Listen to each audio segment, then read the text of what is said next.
എങ്ങനെയാണ് പുതുതലമുറയിലെ ആളുകൾ ക്ഷേത്ര രംഗത്തേക്ക് വരേണ്ടത് എന്ന് കൃത്യമായി അദ്ദേഹം പറഞ്ഞു കഴിഞ്ഞു. എല്ലാവരും അവരവരുടെ മക്കളെ, ഈ നമ്മളെ കേൾക്കുന്ന ആളുകളെങ്കിലും ഓൺലൈനായും ഓഫ്ലൈനായും നമ്മളെ കേൾക്കുന്ന ആളുകളിൽ ഒരു ചെറിയ ശതമാനം ആളുകൾ ഇതിൻ്റെ സത്ത ഉൾക്കൊണ്ട് പ്രവർത്തിച്ചാൽ മറ്റെന്തൊക്കെ പ്രശ്നങ്ങളുണ്ടെങ്കിലും ഈ സനാതനധർമ്മം കൃത്യമായി നിലനിൽക്കുക തന്നെ ചെയ്യും. അത് നിലനിർത്തുന്നതിന് വേണ്ടി നമ്മളോടൊപ്പം ഇപ്പോൾ സംസാരിക്കുന്ന ശ്രീ മഹേന്ദ്രകുമാർ ഒരു ക്ഷേത്രത്തിൻ്റെ ചൈതന്യലോപം, ക്ഷേത്ര കാര്യകർത്താക്കൾ അതെങ്ങനെയാണ് മറികടക്കേണ്ടത് എന്ന വിഷയത്തെ പറ്റിയിട്ട്, ക്ഷേത്ര കാര്യകർത്താക്കൾക്കാണ് ഈ സംഗമം പ്രധാനമായി ഉദ്ദേശിക്കുന്നത്. ക്ഷേത്ര കാര്യകർത്താക്കൾക്ക് അത് എത്തരത്തിൽ ഗുണകരമാവും? ക്ഷേത്ര കാര്യകർത്താക്കൾ നമ്മളിലെ ആളുകൾ തന്നെയാണ്.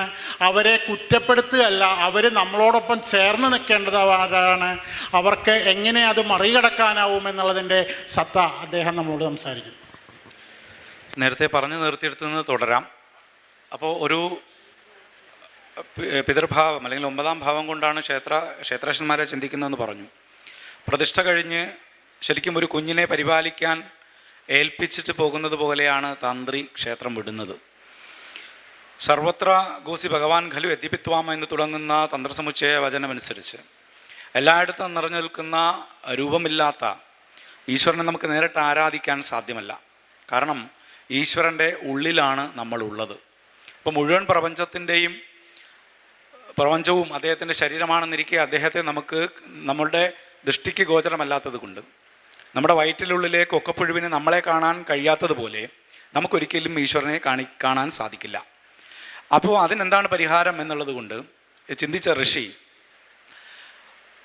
മുകളിലുള്ള ഈശ്വര ചൈതന്യത്തെ അല്ലെങ്കിൽ സർവത്ര വ്യാപിയായിട്ടുള്ള ഈശ്വര ചൈതന്യത്തെ നമ്മുടെ നിലവാരത്തിലേക്ക്, നമ്മളോട് സംവദിക്കാൻ കഴിയുന്ന നിലയിലേക്ക്, വായു സർവത്രയുണ്ട് എങ്കിലും നമ്മുടെ ആവശ്യത്തിന് വീശറി കൊണ്ട് ഉപയോഗിച്ച് സുഖം നേടുന്നത് പോലെ, ഭൂമിക്കടിയിൽ സർവത്ര വെള്ളമുണ്ട് എങ്കിലും നമ്മുടെ ആവശ്യത്തിന് കിണറ്റിൽ നിന്ന് കോരിയെടുക്കുന്നത് പോലെ, സർവത്ര നിറഞ്ഞു നിൽക്കുന്ന ഈശ്വര ചൈതന്യത്തെ അരണി കടഞ്ഞ് അഗ്നി ഉൽപ്പാദിപ്പിക്കുന്നത് പോലെ ഒരു ഉപാധിയിലേക്ക്, ഒരു വസ്തുവിലേക്ക് കേന്ദ്രീകരിച്ച് ബിംബോപാധിയാക്കി തന്ത്രശാസ്ത്രം നിശ്ചയിച്ച പ്രകാരം പൂജാതി കർമ്മങ്ങൾ ചെയ്യുന്നു. അങ്ങനെ വരുമ്പോൾ മനുഷ്യന് കരചരണാദി അവയവങ്ങളുള്ളതുപോലെ, കൈയും കാലും മുഖവും ഉള്ളതുപോലെ, ഈശ്വരനെ ഇന്ദ്രിയങ്ങളും ഭൂതങ്ങളും കൊടുത്ത്, തത്വങ്ങളും കൊടുത്ത് നമ്മളെ പോലെ ആക്കി നിർത്തുന്നു. നമ്മളും ഭഗവാനും തമ്മിലുള്ള, ക്ഷേത്രമൂർത്തിയും തമ്മിലുള്ള വ്യത്യാസം, നമുക്ക് 2 കൈയുണ്ട് എങ്കിൽ അദ്ദേഹത്തിന് 4 കൈയുണ്ട്. പിന്നെ ചില വിശേഷങ്ങളുണ്ട്, നമുക്കില്ലാത്ത ശക്തി സവിശേഷതകളുമുണ്ട്. ഇത്ര വ്യത്യാസമേ ഉള്ളൂ. പക്ഷെ നമ്മൾ മാനുഷികമായ നിലവാരത്തിലേക്ക് ഭഗവാനെ വലിച്ച് താഴെ ഇറക്കിയപ്പോൾ പറ്റിയ 2-3 കാര്യങ്ങളുണ്ട്. ഒന്ന്, അദ്ദേഹത്തിന് നമ്മളെ പോലെ തന്നെ ആഹാര നിദ്രാദികളും നിശ്ചയിക്കപ്പെട്ടു. അത് തന്ത്രി പ്രതിഷ്ഠിക്കുന്ന സമയത്തുള്ള ഭാവനയാണ്.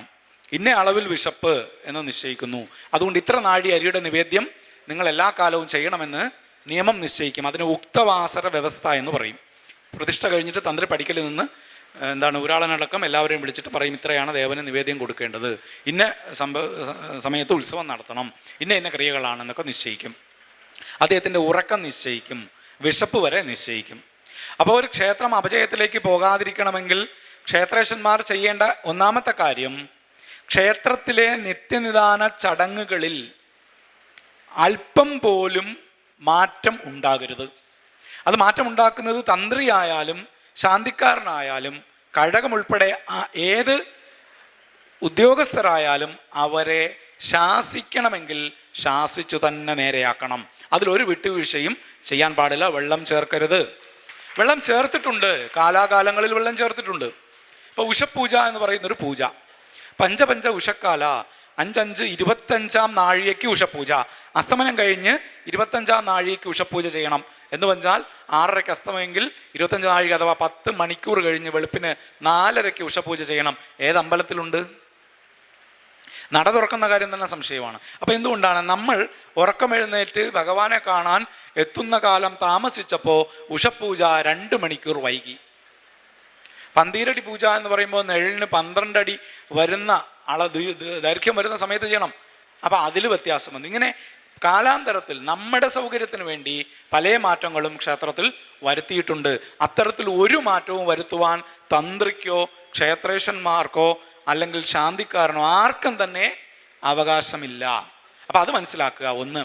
രണ്ട്, ക്ഷേത്രത്തിൽ നടക്കുന്ന വളരെ മൈന്യൂട്ടായ കാര്യങ്ങൾ, ദേവൻ്റെ എത്ര സമയത്ത് നട തുറക്കുന്നു, ആ സമയത്ത് നിശ്ചിതമായ അളവിൽ ഇത്ര കുടം വെള്ളം അഭിഷേകം ചെയ്യണമെന്ന വ്യവസ്ഥ ഇന്ന് തന്ത്രിമാർ ചെയ്യാറില്ല, ചെയ്യണമെന്നാണ്.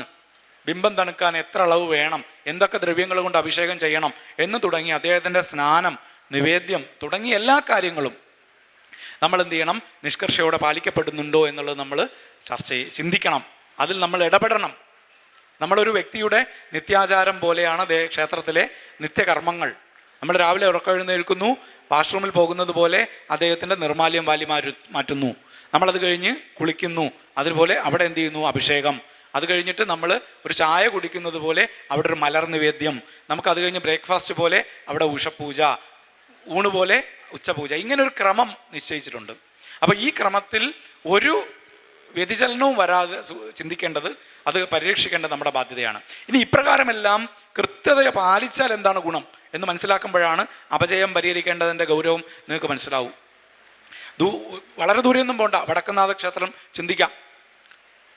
ആര്യാമ്പ ശിവഗുരു ദമ്പതിമാർക്ക് പുത്രനില്ലാത്ത കാരണത്താൽ വളരെയേറെ കാലം എന്ത് ചെയ്തു, വടക്കുംനാഥനെ തപസ് ചെയ്തു, അനുഷ്ഠിച്ചു.